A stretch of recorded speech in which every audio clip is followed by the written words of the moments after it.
The book of Romans, chapter 11, verses 1 through 21.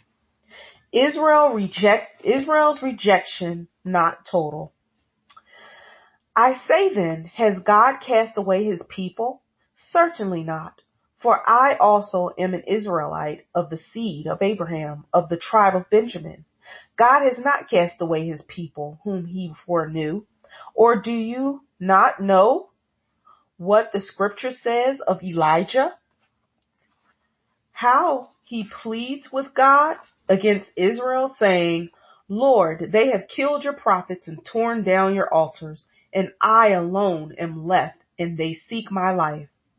But what does the divine response say to him? I have reserved for myself 7,000 men who have not bowed the knee to Baal. Even so then, at this present time, there is a remnant according to the election of grace. And if by grace, then it is no longer of works. Otherwise, grace is no longer grace. But if it is of works, it is no longer grace. Otherwise, work is no longer work. What then? Israel has not obtained what it seeks, but the elect have obtained it, and the rest were blinded, just as it is written. God has given them a spirit of stupor, eyes that they should not see, and ears that they should not hear, to this very day. And David says, let their table become a snare and a trap, a stumbling block, and a recompense to them. Let their eyes be darkened so that they do not see, and bow down their back always. Israel's rejection not final.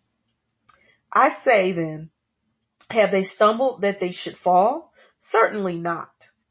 But through their fall, to provoke them to jealousy, salvation has come to the Gentiles.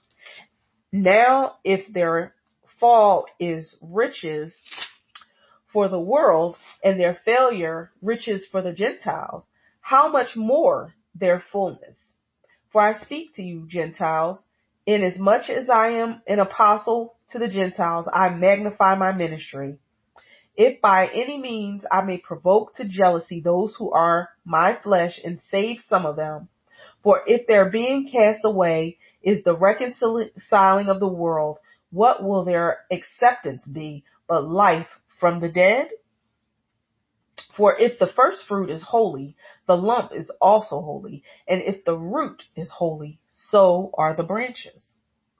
And if some of the branches were broken off, and you, being of a wild olive tree, were grafted in among them, and with them became a partaker of the root and fatness of the olive tree, do not boast against the branches. But if you do boast, remember that you do not support the root, but the root supports you. You will say then, branches were broken off that I might be grafted in. Well said, because of unbelief they were broken off, and you stand by faith. Do not be haughty, but fear. For if God did not spare the natural branches, he may not spare you either.